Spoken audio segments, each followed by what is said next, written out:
Biology Class 11 Chapter 5 Morphology of Flowering Plants Audio Book. Let's start. The wide range in the structure of higher plants will never fail to fascinate us. Even though the angiosperms show such a large diversity in external structure or morphology, they are all characterized by presence of roots, stems, leaves, flowers and fruits. In chapters 2 and 3, we talked about classification of plants based on morphological and other characteristics. For any successful attempt at classification and at understanding any higher plant, or for that matter any living organism, we need to know standard technical terms and standard definitions. We also need to know about the possible variations in different parts found as adaptations of the plants to their environment, e.g., adaptations to various habitats for protection, climbing, storage, etc. If you pull out any weed, you will see that all of them have roots, stems, and leaves. They may be bearing flowers and fruits. The underground part of the flowering plant is the root system, while the portion above the ground forms the shoot system. Figure 5.1. 5.1 the root. In majority of the dicotyledonous plants, the direct elongation of the radicle leads to the formation of primary root, which grows inside the soil. It bears lateral roots of several orders that are referred to as secondary, tertiary, etc. roots. The primary roots and its branches constitute the tap root system, as seen in the mustard plant, figure 5.2a. In monocotyledonous plants, the primary root is short-lived and is replaced by a large number of roots. These roots originate from the base of the stem and constitute the fibrous root system, as seen in the wheat plant, figure 5.2b. In some plants, like grass, monstera and the banyan tree, roots arise from parts of the plant other than the radicle and are called adventitious roots. Figure 5.2c. The main functions of the root system are absorption of water and minerals from the soil, providing a proper anchorage to the plant parts, storing reserve food material and synthesis of plant growth regulators. 8 regions of the root. The root is covered at the apex by a thimble-like structure called the root cap, figure 5.3. It protects the tender apex of the root as it makes its way through the soil. A few millimeters above the root cap is the region of meristematic activity. The cells of this region are very small, thin-walled and with dense protoplasm. They divide repeatedly. The cells proximal to this region undergo rapid elongation and enlargement and are responsible for the growth of the root in length. This region is called the region of elongation.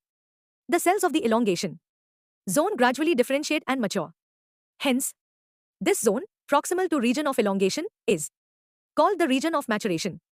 From this region, some of the epidermal cells form very fine and delicate, thread-like structures called root hairs. These root hairs absorb water and minerals from the soil. 5.2 The stem. What are the features that distinguish a stem from a root? The stem is the ascending part of the axis bearing branches, leaves, flowers and fruits. It develops from the plumule of the embryo of a germinating seed. The stem bears nodes and internodes. The region of the stem where leaves are born are called nodes, while internodes are the portions between two nodes. The stem bears buds, which may be terminal or axillary. Stem is generally green when young and later often become woody and dark brown. The main function of the stem is spreading out branches bearing leaves, flowers and fruits. It conducts water, minerals and photosynthesis. Some stems perform the function of storage of food, support, protection, and of vegetative propagation. 5.3 The leaf. The leaf is a lateral, generally flattened structure born on the stem. It develops at the node and bears a bud in its axil. The axillary bud later develops into a branch. Leaves originate from shoot apical meristems and are arranged in an acropetal order. They are the most important vegetative organs for photosynthesis. A typical leaf consists of 3 main parts: leaf, base, petiole and lamina, figure 5.4a. The leaf is attached to the stem by the leaf base and may bear 2 lateral small leaf-like structures called stipules. In monocotyledons, the leaf base expands into a sheath covering the stem partially or wholly. In some leguminous plants, the leaf base may become swollen, which is called the pulvinus. The petiole help hold the blade to light. Long, thin, flexible petioles allow leaf blades to flutter in wind, thereby cooling the leaf and bringing fresh air to leaf surface. The lamina or the leaf blade is the green expanded part of the leaf with veins and veinlets. There is usually a middle prominent vein, which is known as the midrib. Veins provide rigidity to the leaf blade and act as channels of transport for water, minerals, and food materials. The shape, margin, apex, surface, and extent of incision of lamina varies in different leaves. Ek venation. The arrangement of veins and the veinlets in the lamina of leaf is termed as venation. When the veinlets form a network, the venation is termed as reticulate. Figure 5.4b. When the veins run parallel to each other within a lamina, the venation is termed as parallel. Figure 5.4c. Leaves of dicotyledonous plants generally possess reticulate venation, while parallel venation is the characteristic of most monocotyledons. Though types of leaves.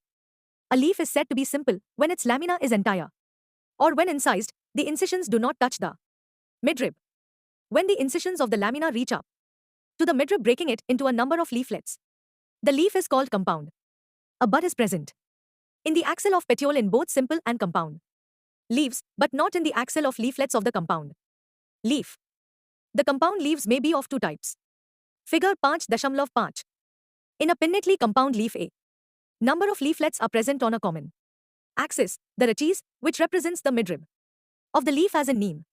In palmately compound leaves, the leaflets are attached at a common point, i.e., at the tip of petiole, as in silk cotton. Teen phyllotaxy. Phyllotaxy is the pattern of arrangement of leaves on the stem or branch.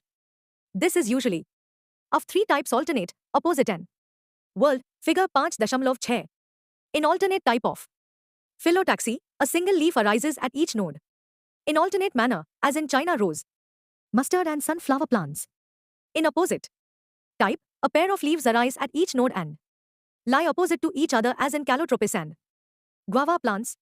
If more than two leaves arise at a node and form a whorl, it is called whorled, as in Alstonia. 5.4. The inflorescence. A flower is a modified shoot wherein the shoot apical meristem changes to floral meristem. Internodes do not elongate and the axis gets condensed. The apex produces different kinds of floral appendages laterally at successive nodes instead of leaves. When a shoot tip transforms into a flower, it is always solitary. The arrangement of flowers on the floral axis is termed as inflorescence, depending on whether the apex gets developed into a flower or continues to grow. Two major types of inflorescences are defined: racemose and cymose. In racemose type of inflorescences, the main axis continues to grow. The flowers are borne laterally in an acropetal succession. Figure 5.7. In cymose type of inflorescence, the main axis terminates in a flower, hence is limited in growth. The flowers are borne in a basipetal order. Figure 5.7. 5.5. The flower. The flower is the reproductive unit in the angiosperms. It is meant for sexual reproduction. A typical flower has 4 different kinds of whorls, arranged successively on the swollen end of the stalk or pedicel, called thalamus or receptacle. These are calyx, corolla, andrecium and gynoecium. Calyx and corolla are accessory organs, while andrecium and gynoecium are reproductive organs. In some flowers like lily, the calyx and corolla are not distinct and are termed as perianth. When a flower has both andrecium and gynoecium, it is bisexual. A flower having either only stamens or only carpels is unisexual. In symmetry, the flower may be actinomorphic, radial symmetry, or zygomorphic, bilateral symmetry. When a flower can be divided into two equal radial halves in any radial plane passing through the center, it is said to be actinomorphic, e.g., mustard, datura, chili. When it can be divided into two similar halves only in one particular vertical plane, it is zygomorphic, e.g., pea, gulmohar, bean, cassia. A flower is asymmetric, irregular, if it cannot be divided into two similar halves by any vertical plane passing through the center, as in canna. A flower may be trimerous, tetramerous, or pentamerous when the floral appendages are in multiple of 3, 4, or 5, respectively. Flowers with bracts reduced leaf found at the base of the pedicel are called bracteate, and those without bracts, abracteate. Based on the position of calyx, corolla, and andrecium in respect of the ovary on thalamus, the flowers are described as hypogynous, perigynous, and epigynous. Figure 5.9. In the hypogynous flower, the gynoecium occupies the highest position while the other parts are situated below it. The ovary in such flowers is said to be superior, e.g., mustard, China rose, and brinjal. If gynoecium is situated in the center and other parts of the flower are located on the rim of the thalamus almost at the same level, it is called perigynous. The ovary here is said to be half inferior, e.g., plum, rose, peach. In epigynous flowers, the margin of thalamus grows upward enclosing the ovary completely and getting fused. With it, the other parts of flower arise above the ovary. Hence, the ovary is said to be inferior as in flowers of guava and cucumber, and the ray florets of sunflower. 8 parts of a flower. Each flower normally has 4 floral whorls, viz., calyx, corolla, andrecium and gynoecium. Figure 5.10. 1.1 calyx. The calyx is the outermost whorl of the flower and the members are called sepals. Generally, sepals are green, leaf-like and protect the flower in the bud stage. The calyx may be gamosepalous, sepals united, or polysepalous, sepals free. 1.2 corolla. Corolla is composed of petals. Petals are usually brightly colored to attract insects for pollination. Like calyx, corolla may also be gamopetalous, petals united, or polypetalous, petals free. The shape and color of corolla vary greatly in plants. Corolla may be tubular, bell-shaped, funnel-shaped or wheel-shaped. Estivation, the mode of arrangement of sepals or petals in floral bud, with respect to the other members of the same whorl is known as estivation. The main types of estivation are valvate, twisted, imbricate, and vexillary. Figure 5.11. When sepals or petals in a whorl just touch one another at the margin, without overlapping, as in calotropis, it is said to be valvate. If one margin of the appendage overlaps that of the next one and so on as in China rose, lady's finger and cotton, it is called twisted. If the margins of sepals or petals overlap one another but not in any particular direction as in cassia and gulmohar, the estivation is called imbricate. In pea and bean flowers, there are 5 petals, the largest standard overlaps the 2 lateral petals, wings, which in turn overlap the 2 smallest anterior petals, keel. This type of estivation is known as vexillary or papilionaceous. 1.3 andrecium. Andrecium is composed of stamens. Each stamen, which represents the male reproductive organ, consists of a stalk or a filament and an anther. Each anther is usually bilobed and each lobe has 2 chambers, the pollen sacs. The pollen grains are produced in pollen sacs. A sterile stamen is called staminode. Stamens of flower may be united with other members such as petals or among themselves. When stamens are attached to the petals, they are epipetalous as in brinjal or epiphyllous when attached to the perianth, as in the flowers of lily. The stamens in a flower may either remain free, polyandrous, or may be united in varying degrees. The stamens may be united into one bunch or one bundle, monoadelphous, as in China rose, or 2 bundles, diadelphous, as in pea, or into more than 2 bundles, polyadelphous, as in citrus. There may be a variation in the length of filaments within a flower, as in salvia and mustard.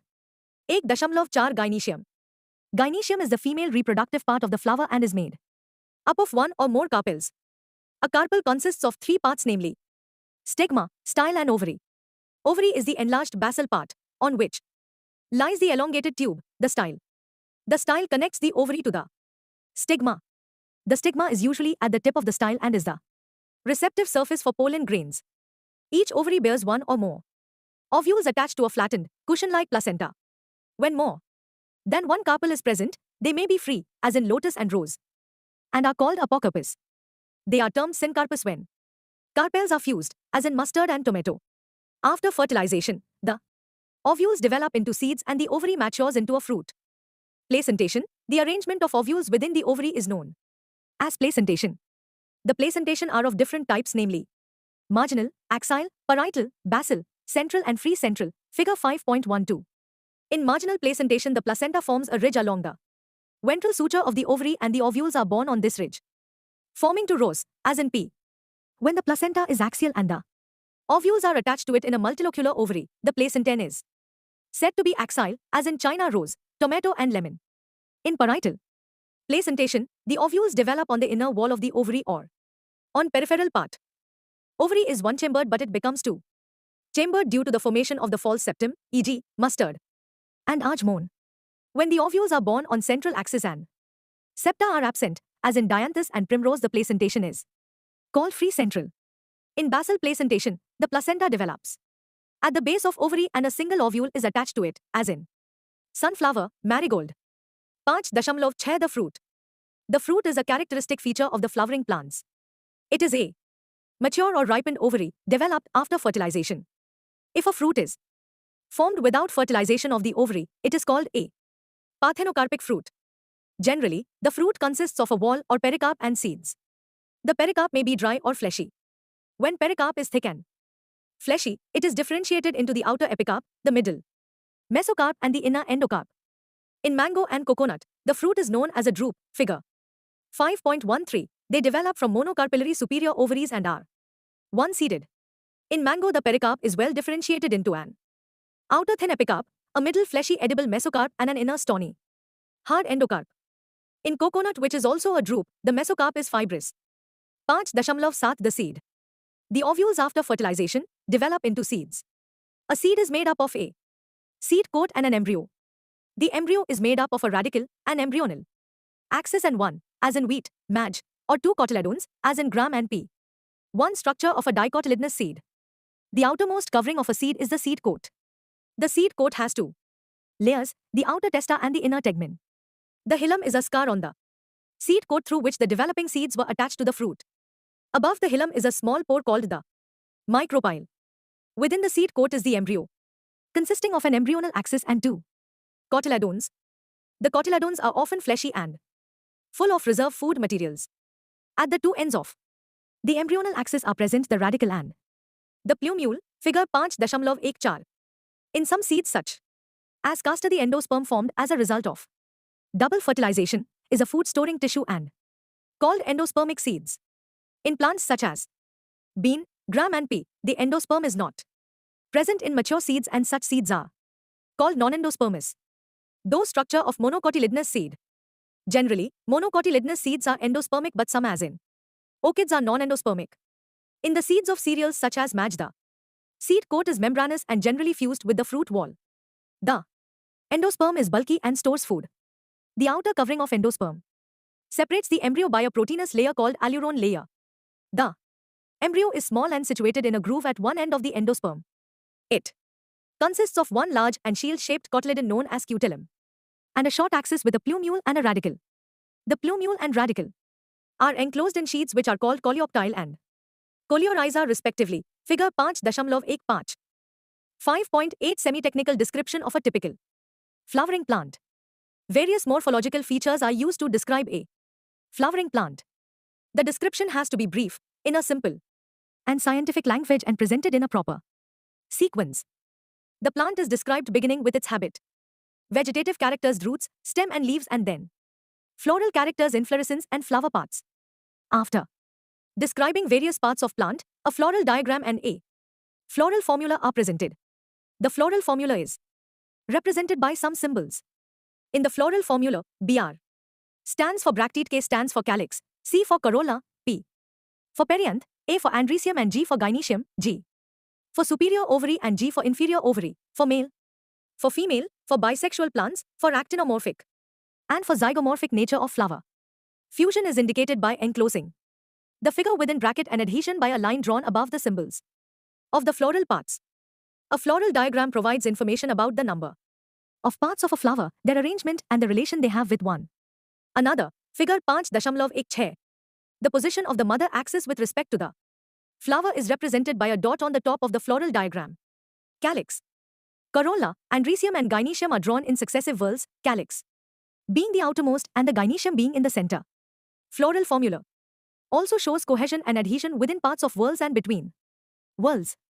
The floral diagram and floral formula in figure 5.16 represents the mustard plant, family, Brassicaceae.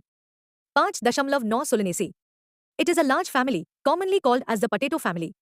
It is widely distributed in tropics, subtropics and even temperate zones. Figure 5.17. Vegetative characters. Plants mostly herbs, shrubs and rarely small trees. Stem, herbaceous, rarely woody, aerial, erect, cylindrical, branched, solid or hollow, hairy or glabrous. Underground stem in potato, Solanum tuberosum. Leaves, alternate, simple, rarely pinnately compound, exstipulate. Venation reticulate. Floral characters. Inflorescence, solitary, axillary or cymose as in Solanum. Flower, bisexual, actinomorphic. Calyx, sepals 5, united, persistent, valvate estivation. Corolla, petals 5, united or valvate estivation. Andrecium, stamens 5, epipetalous. Gynoecium, bicarpellary obligately placed, syncarpous, ovary superior. Bilocular, placenta swollen with many ovules, axile. Fruits, berry or capsule. Seeds, many, endospermous. Floral formula. Economic importance. Many plants belonging to this family are source of food: tomato, brinjal, potato, spice, chili, medicine, belladonna, ashwagandha, fumigatory. Tobacco, ornamentals, petunia. Summary. Flowering plants exhibit enormous variation in shape, size, structure, mode of nutrition, lifespan, habit and habitat.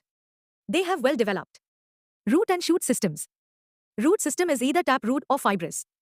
Generally, dicotyledonous plants have tap roots while monocotyledonous plants have fibrous roots. The roots in some plants get modified for storage of food, mechanical support and respiration. The shoot system is differentiated into stem, leaves, flowers and fruits.